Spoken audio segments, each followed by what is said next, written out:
Bonjour à tous et bienvenue dans ce nouvel épisode de 100% Paddock.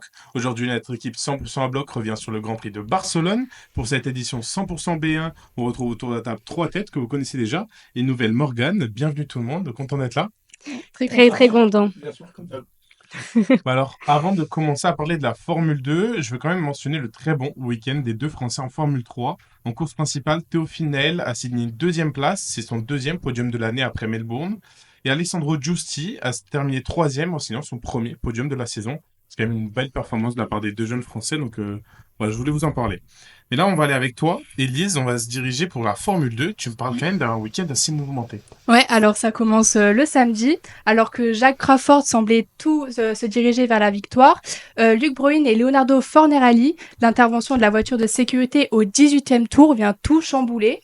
Profitant d'un passage au stand pour chausser ses pneus tendres, Richard Verschoor a renversé la situation et décroche une brillante victoire, sa cinquième en F2 devant Alex Dune, qui partait 19e, et Raphaël Villagomez, parti dernier.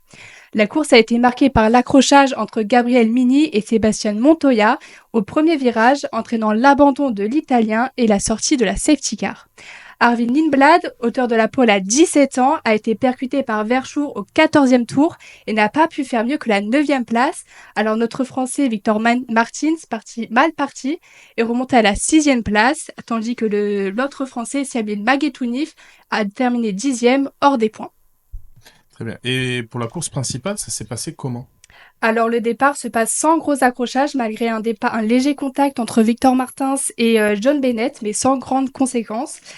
Parti 15e, Victor gagne rapidement une place et profite des arrêts des autres pilotes pour remonter des places jusqu'à la 10e position vers la mi-course. Alors après son propre arrêt, il perd pas mal de place et retombe à la 19e place, mais avec un rythme très impressionnant, il réalise plusieurs meilleurs tours en piste et remonte beaucoup de pilotes pour terminer 8e de la course. Megetoni, quant à lui, parti 19e et a lui aussi réalisé une très belle course. Après un premier tour, il gagne 6 places. Il perd du temps pour son premier arrêt et recule jusqu'à la 21e place, comme Martins il entame une très belle remontée, finissant à la 12e position. La course est conclue sous une safety car à la suite d'un crash de Fornaroli. Au final, c'est Arvid Lindblad qui remporte la course, suivi par Montoya et le néerlandais Verschoor. À la fin du week-end, c'est Luc Broing qui perd sa place de leader du championnat au profit d'Alexander Dune et chute à la 5e position. Verschoor grimpe à la 2e place, tandis que Lindblad s'empare de la 3e. Ah ben, merci beaucoup. Et je voulais vous réagir un petit peu. Ce week-end, il y a encore eu un problème entre Alex Dune et Victor Martins à l'entrée dans les stands. Il a eu 3 places de pénalité, Alexander Dune, pour ça. Vous en pensez quoi un petit peu toute cette activité autour de ce pilote? Il se fait beaucoup critiquer, notamment après ce qui s'est passé après Monaco, où il a eu 10 places de pénalité. C'est pour ça d'ailleurs qu'il est parti 19e de la course sprint. Vous pensez quoi? Parce que c'est quand même un bon pilote, mais bon, depuis la F3, on a quand même beaucoup de problèmes avec lui au niveau justement des actions en piste. Vous en pensez quoi, Les Léo? pilotes comme ça, ils sont un peu fougueux, ils tentent des choses à l'image d'un Verstappen en Formule 1. Et il en faut pour le spectacle, mais après, Faut pas que ça devienne trop dangereux, si ça quoi. devient dangereux, il faut sanctionner. C'est bien qu'il sanctionne, mais après, il faut pas trop sanctionner parce que sur certaines actions, il n'y avait pas que lui qui était. Il y a un moment où ça sera préjudiciable. Oui, Donc, c'est sûr. pour arriver en F1, il faut être parfait. Bon, on va passer maintenant à la Formule 1 et ce week-end, Victor Martins a eu la chance de rouler en FP1 à bord de la Williams. Il s'en est dit d'ailleurs très content, en espérant pour lui que c'est une première, mais en espérant que ce soit pas la dernière. Donc voilà, mais avec toi Nolan, on va parler des qualifications de ce Grand Prix de Barcelone. Oui, et bien on va commencer par la Q1, on va faire dans l'ordre. La Q1, on va parler de Carlos Sainz. L'Espagnol à domicile a été éliminé dès la première séance. Ouais, c'est plus pour le clin d'œil parce qu'en réalité, il n'a jamais semblé capable de faire quoi que ce soit sur cette séance. L'autre déception, pour le coup, c'est un Français. Il s'agit d'Esteban Ocon. Il avait pourtant bien performé à Monaco lors des qualifications, mais là, il a vécu la séance complètement inverse, vraiment sans saveur. Questionné par Canal+, après son élimination, il avait notamment avancé le fait que les tracés n'étaient pas du tout les mêmes entre Monaco et Barcelone. Les tracés rapides ne semblent pas vraiment revenir en cette race, puisque les résultats de la course du dimanche n'ont pas été très glorieux non plus. Ocon a terminé à la 16e position et Berman à la 17e place. Donc ensuite, on passe à la Q2 avec un résultat assez prévisible, on peut dire. Albon 11e, Bortoleto 12, Roston 13, Stroll 14 et Bernal 15e. Donc voilà, il est en deux, c'était assez prévisible, comme je le disais. À noter que Stroll n'a pas pris le départ de la course du dimanche à cause d'une blessure au poignet. Donc voilà, malgré sa Q2, pas de course pour le Canadien hier. Et du coup, si je comprends bien, ça veut dire qu'il y a 2 Français qui sont allés en Q3? Exactement, oui, c'est ça. Issa Kadjar a décroché la 9e position devant l'autre local de l'épreuve, Fernando Alonso. Et Pierre Gasly a terminé juste devant, à la 8e position. Voilà, nouvelle Q3 pour Issa Kadjar. C'est la 3e d'affilée, après celle d'Imola et Monaco. Et c'est également et la 5e, plus globalement. Il y a ainsi Yuki Tsunoda, qui lui évolue pourtant dans l'écurie Red Bull au-dessus. Donc ouais, ça connaît quand même un avenir assez brillant pour le Français. On va monter maintenant sur la première ligne où Oscar Piastri a décroché une nouvelle pole position. Il a battu notamment son coéquipier Lando Norris qui s'est qualifié à la 2e position. Dans le dernier tour, Norris a notamment complètement raté son secteur 2, ce qui a profité à Oscar Piastri qui lui a réalisé le tour parfait, on peut le dire. Donc voilà, pour 2/10, Piastri a gagné le droit de partir en première position. C'est le plus grand écart pour le poleman et le 2e depuis le début de la saison. Et pour fermer le podium de ses qualifs, on retrouve Max Verstappen, on en a parlé tout à l'heure. Il a signé le 3e temps, à 3/10 derrière le pilote australien. Par ailleurs, on peut finir avec George Russell et Max Verstappen, qui décidément ne se quittent pas. Ils ne peuvent pas se passer l'un de l'autre. Ils ont réalisé exactement le même temps en qualification. Seul le fait que le Néerlandais l'ait réalisé en premier lui a permis de se qualifier à la 3e position. George Russell est parti 4e. Bien, merci beaucoup, Nolan, pour ce petit retour sur les qualifications. Et allez, maintenant, on va passer à l'analyse de la course.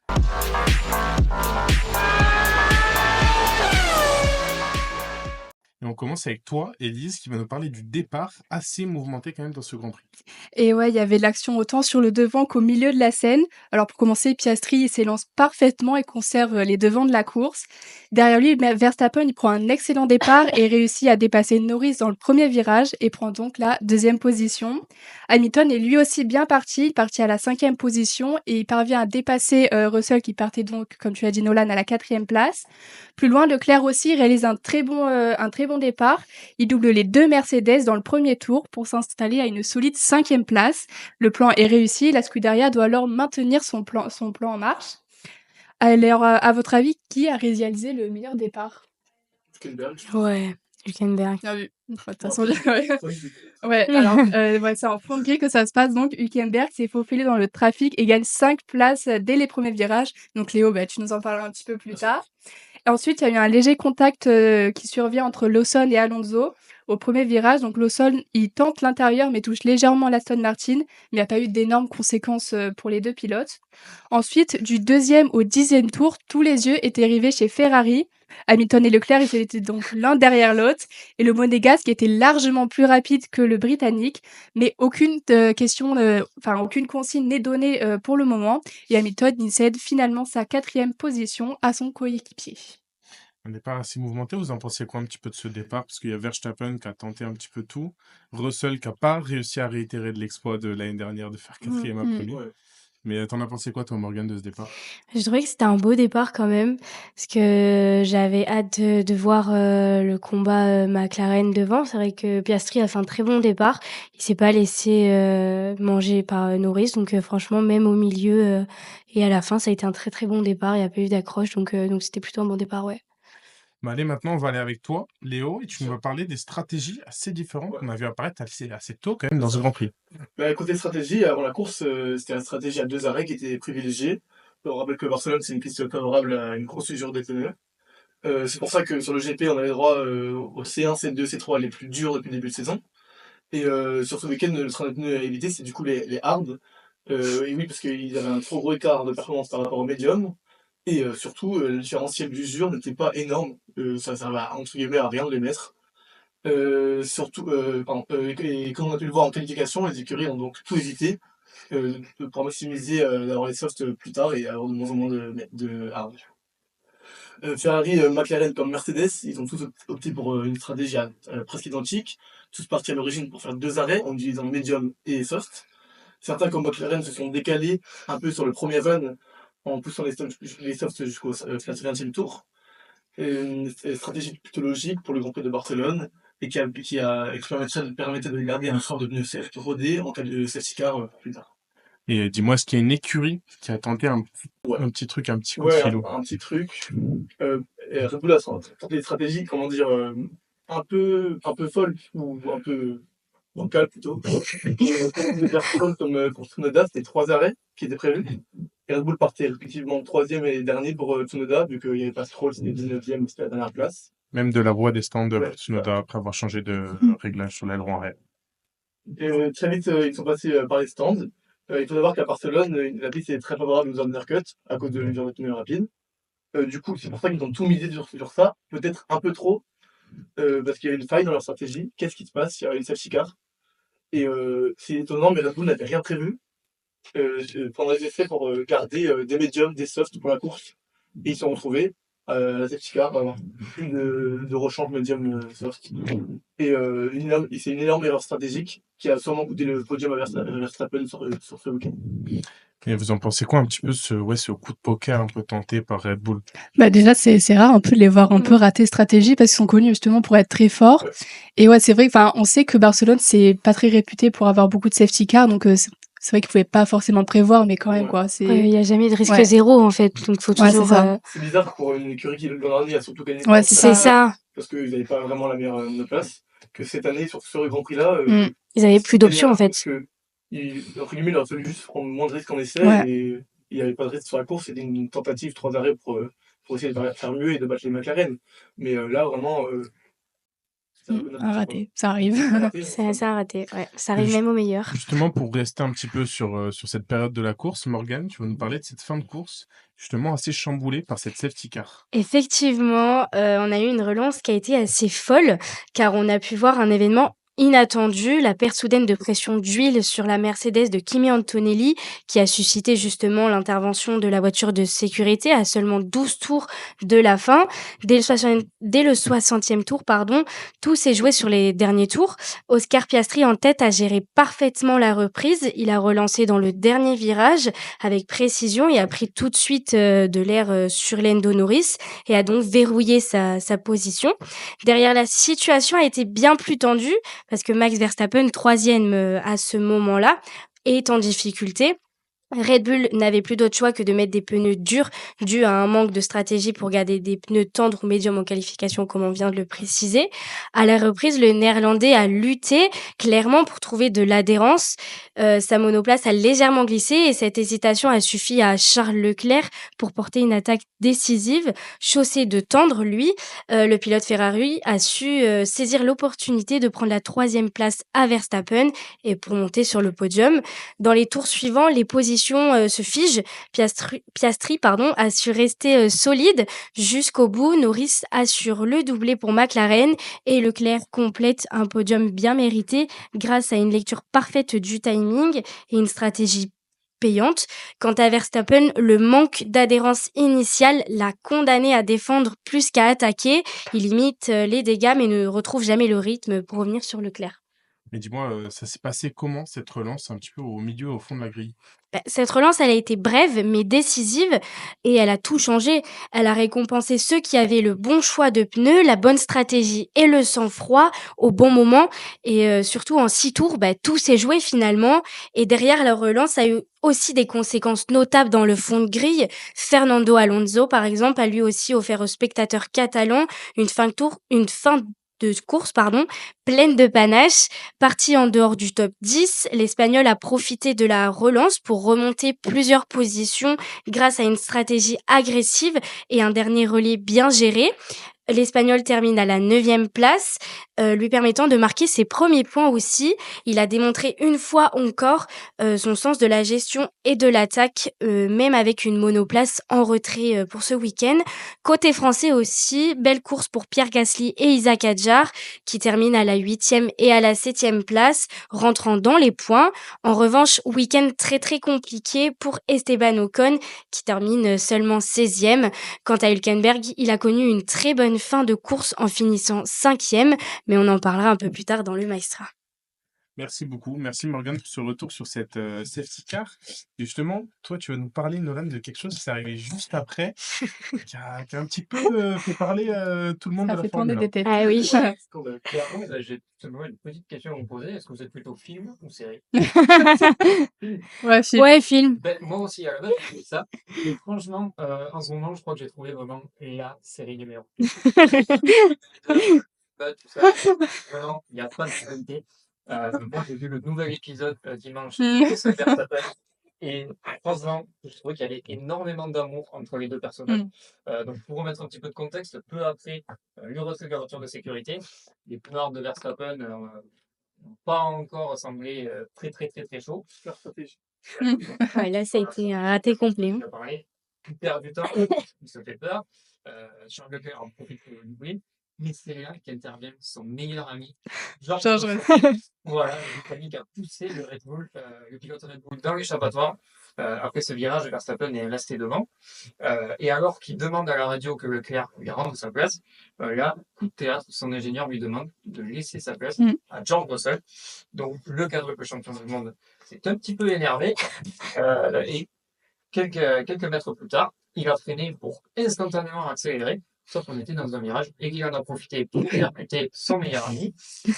Malgré ça, le Britannique l'a quand même dépassé et finalement, Verstappen est le grand perdant de cette histoire, puisqu'on l'a pénalisé de 10 secondes, ce qui le fait tomber à la 10e place. Mais en plus de ça, il prend 3 points de pénalité sur sa super licence. Eh ouais. Et ça fait quand même beaucoup, puisqu'il en est à Mm. 11 sur son permis. Et donc, encore un point, et grâce à la fameuse sanction d'une course de suspension, lui sera attribué. Donc, quand même, ce qu'il faut retenir dans l'histoire, c'est qu'il ne faut pas oublier que son écurie est en partie fautive, puisque le rapport rendu par la FIA stipulait que Verstappen n'avait absolument pas à rendre sa position à George Russell. Erreur de l'écurie autrichienne coûte donc très cher à la protéger. D'ailleurs, le post est tombé il n'y a pas longtemps. Verstappen a posté un message d'excuse sur les réseaux sociaux. Il raconte que les faits de course ont nourri sa frustration, ce qui a conduit à une manœuvre, je cite, mais pas correcte et qui n'aurait pas dû se produire. Et termine avec une belle phrase d'équipe, on gagne ensemble, on perd ensemble, rendez-vous à Montréal. C'est beau. Qu'est-ce que vous en avez pensé, Stéphane? Ah bah ça a fait tourner des têtes, hein, Ah ça là, c'est sûr. oui, Ça a hein. ramené beaucoup d'actions sur la fin de course, c'est Ça a magnifique. beaucoup de réactions. On va s'habituer maintenant entre les deux. Ouais. Même que Verstappen, mais là, entre les deux, ça commence à faire Ça devient drôle. C'est Enfin, vrai. Et ouais. quand on a vu que Russell avait sorti Verstappen, c'était sûr qu'il allait répondre. Bah oui. Voilà. Ou en radio ou sur la piste. Ouais. Ah oui. Pas trop sur la piste, mais en radio, ouais. C'est vrai que ça faisait un moment qu'il était calme. Ouais. Et là, justement, cette action, Ouais. ça a fait un petit peu parler. Vous trouvez que c'est une sanction qui est trop légère Moi, ou justifiée? moi j'aurais dit un peu trop légère parce que, en fait, il y a le truc de répétitif. Tous les ans. Oui, il y a au moins un événement, ouais. C'est ça. Et, C'est pour ça aussi que maintenant, il a 11 points de Ouais. pénalité sur sa super licence. Et en fait, c'est ce truc-là où ça a beaucoup été dit, les 10 secondes. Mm. En fait, on a entendu assez à C'est vrai. peu d'endroits, en fait, les 3 points de pénalité sur sa super licence. si on prend ça en compte, c'est assez légitime, on va dire, la sanction, parce qu'il serait plus qu'à un point de pénalité et du coup d'avoir une course en moins. Il faut quand même se mettre à la place du pilote. Oui, il y a l'effet de l'adrénaline et tout ça, ils sont forcément énervés. Il perd son podium, etc. Ouais, Donc voilà. c'est sûr qu'il va être énervé, quoi. Leclerc, quand il le double, il le tape, donc Mm. il perd du temps. Russell, donc il le met dehors. Là, Oui, il demande à récupérer sa place. Et en plus de ça, maintenant, Ouais. il demande de laisser sa place à celui qui l'a mis. Ça reste pas- C'est normal qu'il soit énervé, Oui, mais c'est c'est sûr qu'il d'accord. abuse un petit peu, quoi. C'est l'adrénaline. C'est pas acceptable du tout. On veut que les sportifs soient des modèles, Mm. mais ça reste avant tout des humains, ils ne sont pas des robots. Oui, c'est sûr. C'est le cas. Et ça reste souvent avec lui quand même. Bon, allez. Ça revient souvent. Pour continuer, on va passer maintenant aux 2 faits majeurs du week-end. Et pour le premier, on va aller avec toi, Morgane, qui va nous parler un petit peu du duo McLaren. Exactement. Il faut souligner qu'au-delà de la performance pour McLaren, c'est la solidité de sa gestion d'équipe qui est mise en avant à chaque Grand Prix. Sans bruit, sans aucune consigne, l'écurie britannique impose son style et sa stratégie dans le paddock, celui de l'équité totale entre ces deux pilotes. Il n'y a aucune rivalité entre Norris et Piastri, ce qui est assez fou dans ce milieu sportif. Depuis le début de la saison, aucune hiérarchie n'a été imposée entre Oscar Piastri et Lando Norris. Et ce week-end, cette philosophie a clairement porté ses fruits. Norris est à un très bon niveau depuis le début de saison. ce qui me frappe, moi, c'est la maturité de ce duo. De jeunes pilotes performants, ambitieux, mais capables de se battre proprement en respectant l'équilibre instauré par McLaren. L'équipe leur fait totalement confiance, les laisse s'exprimer et le résultat est là. Ils ont signé un doublé net, sans tension et une dynamique qui semble tirer l'ensemble du projet vers le haut, à l'heure où d'autres équipes peinent à gérer leur pilote ou l'excellence et qui transforment cette équipe en véritable outsider du championnat. Au sein de cette écurie, il n'y a pas de pilote numéro 1, il n'y a pas de pilote numéro 2. Il y a vraiment un champ libre venant de l'écurie et c'est assez étonnant, car d'habitude, c'est quelque chose qui ne marche pas, ou du moins très très peu. On a pu le voir l'année dernière, ça ne leur a posé des problèmes, le fait qu'il n'y ait pas justement de classement entre... Notamment coûter une victoire à Monza. Exactement. Mais cette année, pour le moment, ils ont de la chance que ça leur pose pas de réel problème. Mais attention pour la suite parce que ça pourrait arriver avant la fin de saison. On leur souhaite pas évidemment, mais faut faire attention. Et ce week-end, Oscar Piastri est repassé un petit peu au niveau de la hiérarchie devant son coéquipier. Parlons un petit peu plus de ça. Et c'est ça, Fabio. Effectivement, Piastri a été dominateur en qualification et il a su convertir sa pole position en victoire avec une course parfaitement maîtrisée jusqu'au bout et surtout, il l'a fait très très proprement, sans intervention de l'équipe pour contenir Norris. Pourtant, dans une dynamique très positive depuis plusieurs Grands Prix. Il a ensuite mené la course avec beaucoup de maturité, notamment après la relance. Ce succès lui permet d'augmenter son avance sur Lando Norris au classement et surtout de rappeler qu'il est un prétendant sérieux, pas simplement un jeune pilote. Avec cette victoire, McLaren bat un nouveau record. C'est la première fois qu'un pilote McLaren gagne 5 courses en une seule saison depuis Lewis Hamilton en 2008. Donc ça remonte. Et ouais, c'est fort. Et vous pensez quoi un petit peu justement de ce duo? On a vu Norris, que ça soit à Imola ou à Monaco, qui était un petit peu au-dessus sur son coéquipier. La Piastri qui montre que voilà, il n'est pas là pour être pilote numéro 2 encore une fois, quoi. Moi, j'aime bien quand il y a des rivalités dans l'écurie. En plus, ça se passe bien entre les hommes, il n'y a pas de rivalité. Malsaine. Oui. Voilà, c'est une rivalité saine.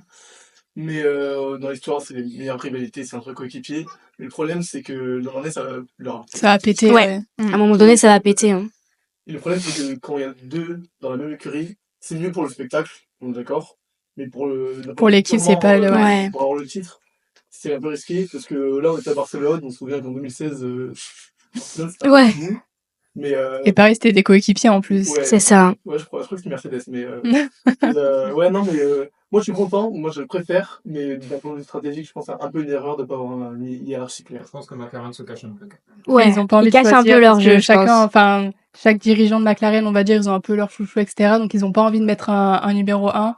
C'est compréhensible, mais ouais, c'est sûr que ça va Ouais, peut-être mais il leur va porter falloir, préjudice, ouais. Norris qui l'a depuis de plusieurs années, et le jeune. Et le jeune prodige, ouais. C'est ça. Mais il va falloir choisir. Hein. Feront peut-être Ouais. Va falloir choisir. Ouais. Qui va gagner le. C'est ça. la pile. Ouais, c'est sûr, ça. Va falloir choisir. Au bout d'un moment, on peut pas rester comme ça. Allez, maintenant, on va parler avec toi, Nolan, de la FIA, qui a imposé une nouvelle règle ce week-end. Oui, c'est ça. Ce Grand Prix marquait un petit changement, ou plutôt grand changement, comme on dit. C'était la fin des ailerons flexibles. Beaucoup d'écuries, on a beaucoup d'écuries accusé McLaren ou encore Mercedes de profiter des ailerons flexibles. Bon, eh bien, en tout cas, force est de constater que ça n'a pas changé grand-chose. Dans le week-end, beaucoup voyaient Ferrari devant, comme Toto Wolff, Fred Vasseur ou encore Lewis Hamilton, qui avait déclaré « J'aimerais bien qu'ils aient raison ». Sans optimiste, mais je suis britannique quand même. Désespoir, on sait C'est pas. ça. McLaren a dominé donc les qualifs et le Grand Prix. Et la hiérarchie affichée par le classement constructeur a été respectée sur ce Grand Prix, si on oublie la comète Hülkenberg. À voir sur des circuits moins rapides donc que celui de Barcelone, mais en tout cas sur ce Grand Prix, on n'a pas vu la moindre différence. À noter que tout le monde a quand même apporté un nouvel aileron pour ce week-end pour être sûr de ne pas dépasser les restrictions, mais en tout cas, on n'a pas eu de débordement en ce qui concerne ce petit twist de réglementation. Et en quoi consistaient exactement ces modifications sur les ailerons? Alors, comment l'entendre dans l'aileron flexible? On reprochait à McLaren, mais aussi à Mercedes, donc de profiter d'un mini-effet DRS. Donc, les restrictions annoncées par le règlement réduisent désormais la marge de déformation des ailerons avant, qui passe de 15 mm à 10 mm. Pour ce faire, les équipes doivent stabiliser les profils d'ailerons pour éviter les mouvements de déformation, de faire passer de l'air et donc, hypothétiquement, d'aller plus vite. D'ailleurs, je vous conseille les petites vidéos de Canal+. Ils ont fait des vidéos comparatives, ce qui permet de faire un focus sur l'aileron avant, ce qui permet de constater qu'effectivement, il y avait un petit changement. Alors, ça, c'est un petit peu. Vous en pensez quoi un petit peu c'était attendu, un peu comme le truc qui allait changer un petit peu les hiérarchies, peut-être faire du mal à McLaren. Au final, pas du tout. Est-ce que vous pensez que ça va peut-être changer sur d'autres Grands Prix? Peut-être ouais, sur Ouais. d'autres sur d'autres À voir, physionomies de parce que Grand là, Prix ça a été le peut-être, mais là, premier. ouais, vu que c'est la première fois, C'est en la plus, on première peut fois, pas prévoir, quoi. on peut pas avoir. Non. C'est ça. Bah après, c'est la première fois, donc C'est à dire comme ça, mais on verra. Allez, on va passer maintenant au bonus-malus du week-end.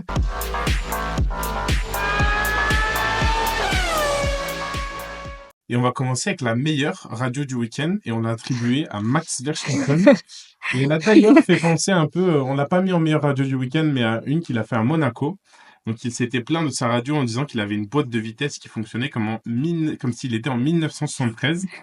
Et là, à la radio, il s'en est encore plaint et son ingénieur lui a répondu 1973 en écho un peu à la radio de Monaco. Puis Max a remis une couche en lui disant ouais, peut-être voire 1974. Donc ça fait un petit peu un running gag entre lui et son ingénieur depuis Monaco. Donc c'est sympa d'avoir des petits trucs un peu sympas comme ça à la radio. Et maintenant, voilà, avec toi, Elise, pour parler Ouais. du meilleur dépassement du week-end selon nous. Et oui, et il a été attribué à notre rookie tricolore Isaac Adjar, qui, selon moi en tout cas, a fait le meilleur dépassement lors du Grand Prix. Alors, c'est arrivé au 27e tour que l'action s'est déroulée. C'était un duel face à notre pilote français, Pierre Gasly, pour la 8e position. Alors, la bataille, elle commence dès le premier virage. Adjar plonge à l'intérieur, mais Gasly défend avec brio dans le virage 1 et 2. Isaac relance une attaque dans le virage 3, cette fois par l'extérieur.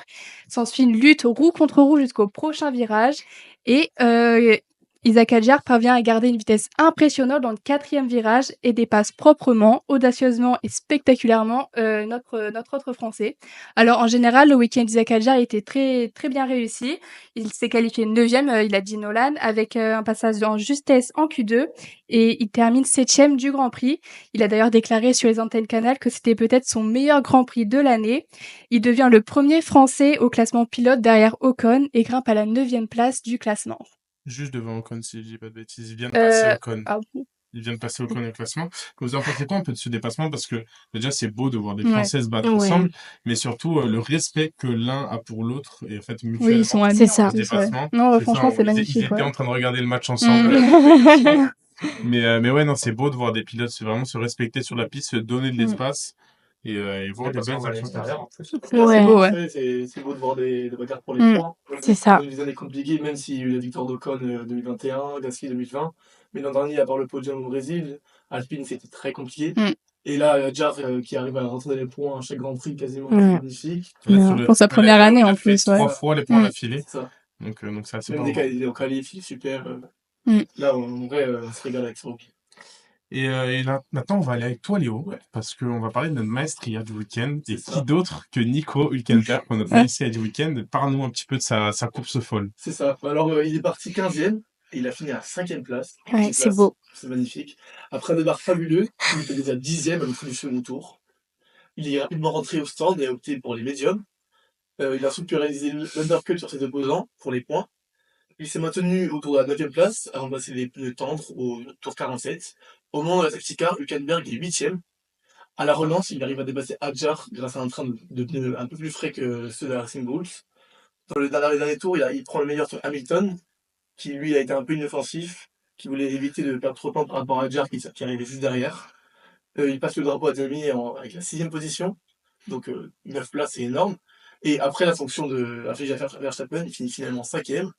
C'est tout simplement le meilleur résultat de Steak Sauber cette saison, même depuis 3 ans. Comptablement, les 10 points récoltés, ils ont permis à l'équipe de quitter la dernière place du classement, et en doublant ainsi Alpine et Aston Martin. Hülkenberg avec ce résultat, il nous rappelle le pilote qu'il a été notamment chez Renault. Il avait fini 7e du championnat, quelque chose comme ça. L'Allemand est maintenant 11e du championnat, avec 16 points. Et dans l'ensemble, c'est un week-end réussi pour l'écurie Sauber. Ils étaient dans le rythme dès le vendredi.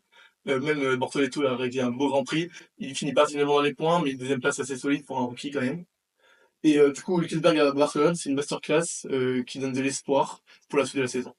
Ouais, bah Mm. c'est beau à voir. Peut-être de l'espoir aussi pour Audi l'année prochaine, qui Ouais. sera Ouais. entrepreneur de l'écurie Sauber. Et ouais, vous en pensez quoi un petit peu de cette course? Parce que, bah, sortie de nulle part, bon, ok, ils ont apporté des améliorations à la voiture ce week-end, mais quand même, Ouais, c'était c'est beau, hein. Ouais, Ouais, cinquième, c'est franchement, beau, c'est hein. magnifique, on s'y Ça attendait rigolait pas. quand il y a des underdogs qui arrivent à faire des trucs de Mm. musique. Ces dernières années, on a eu moins ça, mais quand ça arrive, c'est beau. Mm. Ça fait plaisir. Maintenant, on va parler de notre bonus. Le bonus, on l'a attribué à Ferrari, principalement aussi à Charles Leclerc. Donc, c'est toi qui veux nous en parler, Morgane. Et j'en suis très contente d'ailleurs. Alors en fait, à Barcelone, Ferrari a livré une course propre et efficace. Si la Scuderia n'a pas été en mesure de rivaliser encore avec les McLaren pour la victoire, elle repart avec un podium précieux et des points stratégiques dans la lutte au championnat. Mais au-delà de ce Grand Prix, c'est la dynamique actuelle qui est intéressante. Sur les 3 dernières courses, Ferrari a constamment marqué gros et ça se ressent dans les classements notamment. Avec le triple leader, Ferrari a marqué 57 points de plus que Mercedes. Ils sont désormais deuxième au championnat constructeur et au championnat pilote. Leclerc revient bien aussi sur Russell, avec les 27 points qu'il a marqués en plus depuis Imola. Il revient à seulement 17 points du Britannique. La Scuderia revient fort et sans faire de bruit. Elle s'invite à nouveau dans la course au sommet. Au niveau de la course, Charles Leclerc, 7e au départ, a profité de la sérénité de son équipe au niveau des plans stratégiques, notamment avec les 2 pneus médiums, 9 gardés pour la course. Mais l'écurie a aussi parfaitement exploité la relance après la safety car. Grâce à des pneus tendres et à une attaque bien sentie, il dépasse Max Verstappen pour aller chercher la 3e marche du podium derrière les 2 McLaren. Lewis Hamilton, pour sa part, terminé à la 6e place. Merci beaucoup sur ce petit retour de Ferrari. C'est vrai que ça fait plaisir. Ouais. Là, Ouais, le triple header est quand même bien réussi pour l'écurie italienne après un début de saison très difficile. ça a été très compliqué. Ça, ils reviennent deuxième au championnat après 3 quand même ratés. Bon, ce week-end un petit peu mieux, mais de la part de Mercedes. Mais non, Mm. c'est Ça c'est fait très du bien. bien. Ça fait du Ça bien. Ça fait fait du bien bien. d'avoir des retours comme ça. Surtout Et qu'ils là, sont on va passés finir. deuxième au championnat, ouais. Ouais, Constructeurs, donc c'est deuxième au vraiment pas c'est ça, mal. ça fait C'était du très bien. serré avant la Ouais. course entre ils étaient Mercedes, quatrième. ouais. Ils étaient Mercedes et Red Bull, du c'est coup. C'est Ouais. ça, merci à eux. il y avait 5 points d'écart entre les trois. Ouais. Et là, ils sont repassés. Bon, après, il On reste espère pas qu'ils- très loin, McLaren. Oui, Oui, bah, McLaren, là, pour forcément, l'instant, il y a 197 points. une deuxième place, ça serait déjà pas mal au vu de la voiture, quoi. Presque le double, quasiment. C'est ça. Et là, on va parler maintenant un peu du point négatif, du petit malus du week-end. On va attribuer à Williams. Week-end un petit peu difficile, Léo. Bah, dès le début du week-end, c'était très compliqué. Dès le vendredi, les Williams, elles roulaient à 1 seconde du rythme, selon Carlos Sainz, pardon. Le lendemain, ça s'est confirmé en qualif. Carlos Sainz, qui était lui à domicile, il est sorti en Q1. Pas de dommage pour un monter à domicile. Mais Albon a quand même sauvé les meubles, il s'est qualifié pour la 11e position sur la grille. Cette contre-performance, elle met fin à une série folle de 8 qualifications consécutives où l'écurie s'était placée dans le top 10 sur la grille. C'est énorme pour une écurie qui est depuis quelques années un peu en galère. Après tout ça, on savait que le Grand Prix d'Espagne allait être compliqué pour les Williams, mais quand les deux voitures ont vu leur course compromise dès le début de course, la tâche est devenue impossible. Albon a été coincé au premier virage et a subi des dommages à l'aileron avant, tout comme Sainz qui était parti lui 17ème. Ils ont tous deux été contraints de s'arrêter prématurément au stand, pardon. Après ça, les Williams se sont retrouvés en queue de peloton au 10e tour. Au tour 24, Albon a été contraint de sortir au premier virage, alors qu'il luttait avec Lawson, une manœuvre qui lui a valu une pénalité de 10 secondes de la part des commissaires. Après l'accrochage avec la Racing Bulls, il a été contraint à l'abandon. Et Sainz, lui, a fini un Grand Prix difficile à la 14e position. Et encore une fois, même si c'est compliqué comme ça. Mm. Mais du coup, bilan du week-end, un 0 pointé pour Williams. Mm. Dommage pour une écurie qui avait pourtant réalisé un début de saison très solide. Ouais. Bon, il ne faut pas non plus être pessimiste. Pour la suite, l'écurie tient toujours la 5e place du championnat constructeur avec 54 points. Et Albon reste dans le top 10 du championnat. Mais ça va être compliqué alors qu'on a vu un beau début. Mm. C'est vrai que ça déteint un petit peu C'est par rapport dommage. au début de saison Ouais. fabuleux qu'ils nous ont proposé. Mais après, on s'y attendait un petit peu. Tout de suite, on en a parlé dans le week-end de problèmes avec les virages à long rayon. C'est ça. Et à Barcelone, il y en a Il y en a quelques-uns. pas mal, ouais. Il y en a pas mal. Donc c'est sûr que ça va être un week-end un petit peu compliqué. Et ben merci à tous déjà pour Mais toutes merci à vos toi. analyses. Merci à toi. Et là, on va passer maintenant au quiz. Alors, je vais rappeler les règles. Donc, ça va être 6 questions, 2 questions faciles à 1 point, 2 questions moyennes à 2 points et 2 questions difficiles à 3 points. Trop cheap. Donc ça, c'est un petit peu sur toute l'histoire du Grand Prix de Barcelone. Et pour donner la réponse, faire un petit peu d'égalité, faut dire Formule 1 avant de donner la réponse, et je vais donner la parole à celui qui a dit Formule 1 en premier. Donc sur les premières questions, ça peut aller très vite. Quel circuit va remplacer celui de Barcelone en 2026? Formule 1. Néo. Madrid. Et c'est le nom du circuit, est-ce que tu l'as? Oula. Non, pas du tout. C'est pas grave. Le point est quand même attribué. Si quelqu'un là, il mérite le point. Ok. Personne là. Grand Non. Premio de España de Madrid. C'est le Madring. Non. Voilà, J'aurais donc voilà jamais qui va dit. remplacer Moi, j'avais pas. le circuit de Barcelone. Ok. Donc oui, la dernière fois qu'on voyait le circuit de Barcelone cette année. Ça, c'est- Un petit peu décevant, il était là depuis quelques années maintenant. Donc voilà. Ouais. Deuxième question, ça c'est pareil, ça peut aller très vite. Qui a eu le plus de victoires à Barcelone? Formule 1. Schumacher. Non. Formule 1, Hamilton. Ouais, c'est Hamilton Ah avec bon 6 victoires, Ah, tu vois. 2014 et après de 2017 à 2021. Donc 6 victoires à Barcelone. Voilà. Et elle n'est pas certaine de la question. Mais bon, ça fait 2 points pour Léo et après tout le monde 0. Là, Léo, il Ouais, faut c'est les que ça questions à change un d'avance. point. On va passer maintenant aux questions moyennes à 2 points. Oh, Et punaise. la première, quelle est la longueur du circuit de Catalogne? Formule 1. Formule 1. Qui 4, Attends, à 100 mètres près. 4,655 km.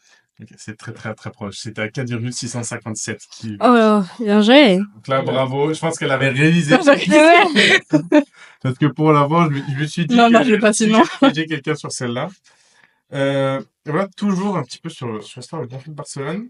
Peut-être pour vous qui sont un petit peu plus spécialistes, quelque chose. Sur quel circuit la F1 a roulé en Espagne qui est au calendrier de MotoGP? Formule 1, Jerez.